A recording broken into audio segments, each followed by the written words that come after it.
Hello, my name is Douglas Bloch. I'm an author and depression counselor. Welcome to your Depression Recovery channel, where each week we talk about practical tools and coping strategies for healing from depression and anxiety. Well, today is January 1st, 2018. Whoopee! Hope you guys had a good New Year's Eve. And since it's the first day of the year, I thought I would make a special New Year's Day video. It's called Today is a New Day. Today you can begin anew. But before we do that, we have to proceed with our customary joke, and here's one for this season. Why was the Christmas helper depressed, or why was Santa's Christmas helper depressed? He had low self-esteem. Pretty good, guys, don't you think? Anyway, you're not supposed to laugh at your own joke, but here we go. So today's, my wife thought it was very cute. So today's video is called Today We Can Begin Anew, and in order to celebrate the beginning of the year and letting go of the old, my support group members and I do something called the burning bowl ceremony. You can look it up on the internet. There's lots of descriptions of it. But essentially, the essence of it is you look back over the past year and take stock of the year. You celebrate your victories. You acknowledge and let go of your defeats. And most importantly, you set the intention for the new year. Now, you can do this anytime during the year. A lot of you will be watching this video, not on January 1st, but for example, on your birthday, you can do the same thing. Or even anytime you want to pause and reflect where you've been and where you want to go, you can do this ritual. So now I'm going to describe this ritual in detail, and you may want to pause the video so you can take some notes. There'll be some instructions on the screen too, but this is very powerful, and most importantly, it's a lot of fun. So here we go. I'm going to read the ritual to you right now. Take a moment and reflect back over the past year. What were the major themes and events of the past year? Write down on your paper any accomplishments, successes, or challenges that you faced. 2. Based on your answer to the first question, ask yourself, are there any situations, conditions, thoughts, or attitudes that I would like to release? If so, write them down on a piece of paper. So what I do at this time of the ritual, after people have written down what they want to let go of, I give them a piece of paper like this, special paper, and I say, write down on that paper a couple of things from your list, maybe 2 or 3. I'm going to write down right here, I want to let go of my fear of relapse, because relapse is always a possibility. After they write it down,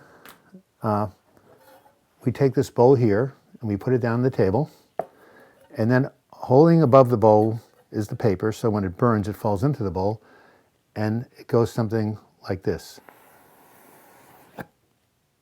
Wow, that was amazing. Went right into the bowl. Very, very nice. So you wonder how that happened. Well, this is something called flash paper. It's specially coated paper to allow that effect to happen.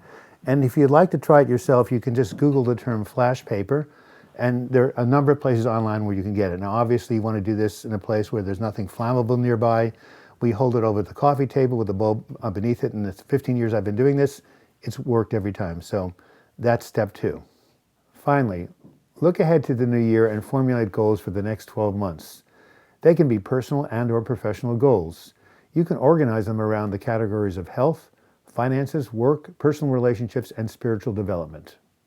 I'd like to make 2 points about this process we just went through.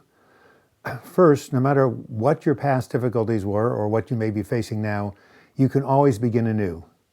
The past is not the future. Secondly, it will be difficult to let the new in if you're constantly worrying about the past or ruminating about disappointments or worrying about the future. So it's really important to empty your mind of these worries as best you can, and that will make way for the new things to come in. And I'd like to illustrate this point with one of my favorite stories from the Zen tradition. I'd like to read it to you now. It's pretty short. So many years ago, a Japanese Zen master received a university professor who came to him for teaching. As was the customary ritual, the master poured the tea into the university professor's cup, but he kept pouring and pouring and pouring until the cup was overflowing. At that point, the university professor could no longer contain himself and said, "Stop, stop, don't you see? My cup is full. Why are you keeping on pouring the tea?" Like this cup, the master said, your mind is full of preconceptions about what I'm going to say. Before you can even take them in, you have to let go of your thoughts and your opinions. You must empty your cup. In a similar manner, we have to let go of the pain we're holding on to in order to make way for the new. Now, if you're deep into a depressive episode, this is easier said than done, right? You just can't snap your fingers, the pain goes away. Believe me, I know. I've been there many, many times. However, Change does occur if we can just wait for it. It may happen very slowly, but it does happen. And two examples of this, I have two group members who started off the year 2017 coming out of the psychiatric hospital in really debilitated state. And now, as we close this year, they're back to their old selves, functioning, going back to work, etc. As Debbie said, I am so glad that this year has, brought about my healing. A bad year was now followed by a good year. So for those of you who are having a bad year, or have had a bad year in 2017, or you're having a bad year right now, just know that usually what happens is what goes down must come up. So whether it is January 1st or any time of the year, I wish you the best in sweeping away the ashes of the past and substituting something beautiful in their place. You can trade in your brokenness for healing. The universe supports us in replacing the old with the new. Maybe this is why somebody coined the phrase, today is the first day of the rest of your life. This has been Douglas Bloch. Thank you for watching this video. I hope you enjoyed it. If you did so, please give it a like, or you can leave your comments in the comments section or email me, douglasbloch@gmail.com. If you wish to subscribe to this channel, which I hope you do, click on the photo that appears on the screen and you'll be taken to my subscribe page where you can click on the subscribe button. And if you click on the bell to the right of that, you'll be notified of every single video that I post. And if you want to become a contributor of this channel and join our Patreon community, click on the Patreon symbol and you'll be taken to my page and you can read about it. And until we meet again, I wish you the best in your mental health recovery and a happy new year. Thank you for watching.